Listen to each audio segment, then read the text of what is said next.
America और Iran, ये दो नाम जब भी साथ आते हैं तो पूरी दुनिया में एक तनाव सा महसूस होता है।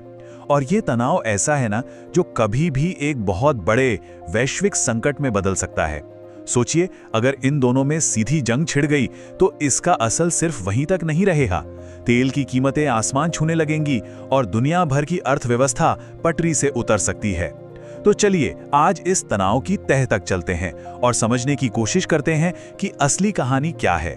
तो आज हम क्या क्या समझने वाले हैं। सबसे पहले ये देखेंगे कि आखिर ये तनाव हम सबके लिए जरूरी क्यों है।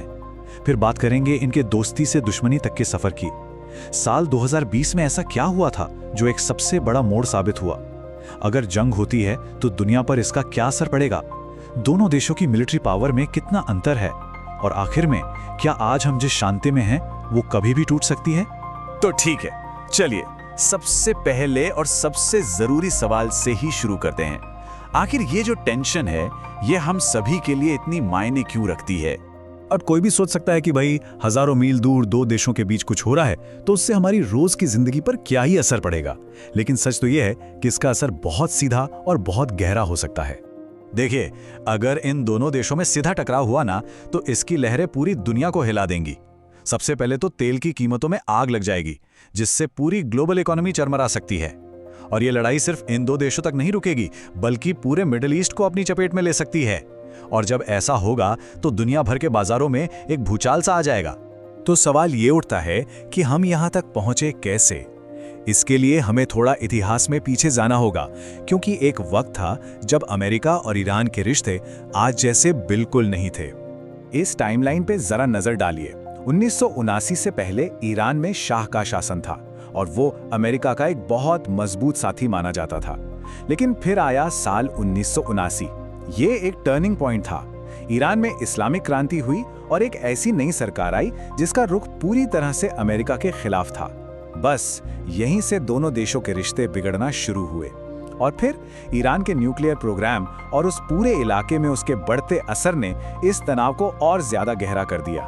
अब आते हैं हाल के इतिहास के उस सबसे बड़े और कह सकते हैं सबसे खतरनाक मोड़ पर, जब ये दोनों देश जंग के इतने करीब आ गए थे कि सच में दुनिया की सांसें थम गई थी। हाँ, साल 2020 में ये तनाव अपने पीक पर, मतलब बिल्कुल चरम पर पहुंच गया था। ये एक ऐसा पल था जब वाकई पूरी दुनिया ने अपनी सांसें रोक ली थी। तो आखिर उस वक्त हुआ क्या था, इसे समझने के लिए ना एक नाम जानना बहुत जरूरी है। कासिम सुलेमानी। सुलेमानी सिर्फ एक मिलिट्री कमांडर नहीं थे, वो ईरान के सबसे ताकतवर और प्रभावशाली सैन्य नेताओं में से एक गिने जाते थे। तो हुआ ये कि सबसे पहले अमेरिका ने एक ड्रोन हमले में कासिम सुलेमानी को मार गिराया।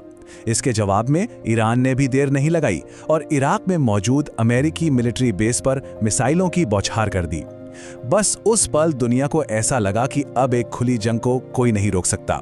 तो चलिए एक पल को सोचते हैं, अगर उस वक्त या कभी भी सच में एक बड़ा युद्ध छिड़ जाता तो होता क्या। इसका असर पूरी दुनिया पर कैसा होता। इसके 3 बहुत ही भयानक नतीजे हो सकते थे।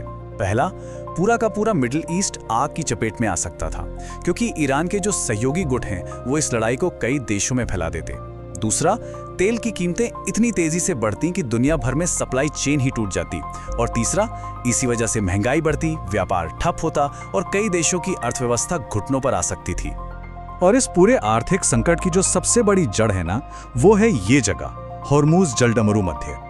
यह एक बहुत ही संकरा समुद्री रास्ता है, लेकिन आप अंदाजा लगाइए, दुनिया की कुल तेल सप्लाई का लगभग 20% हिस्सा, यानी हर 5 में से 1 बैरल तेल यहीं से गुजरता है। अब जरा सोचिए, अगर ये रास्ता बंद हो गया तो दुनिया भर में तेल की सप्लाई और कीमतों का क्या होगा। चलिए अब जरा दोनों देशों की फौजी ताकत को भी देख लेते हैं। इससे ये समझने में मदद मिलेगी कि अगर कभी जंग हुई तो वो किस तरह की होगी। मिलिट्री पावर के मामले में दोनों देशों में जमीन आसमान का फर्क है। एक तरफ है अमेरिका, जिसके पास दुनिया की सबसे मॉडर्न टेक्नोलॉजी है, एडवांस्ड फाइटर जेट्स हैं, एयरक्राफ्ट कैरियर्स हैं, मतलब आमने सामने की लड़ाई में उसे कोई नहीं हरा सकता। तो वहीं दूसरी तरफ ईरान की ताकत अलग तरह की है।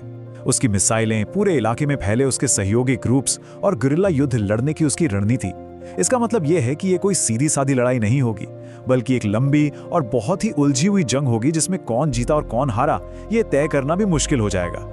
तो इन सब के बाद आज हम कहां खड़े हैं, क्या हम इसे एक तरह की शांति कह सकते हैं या फिर ये सिर्फ एक अस्थिर शांति है जो किसी भी पल टूट सकती है? देखिए, इसका जवाब ना बड़ा ही कॉम्प्लिकेटेड है। सच तो यह है कि कोई भी पक्ष एक सीधा और बहुत बड़ा युद्ध नहीं चाहता।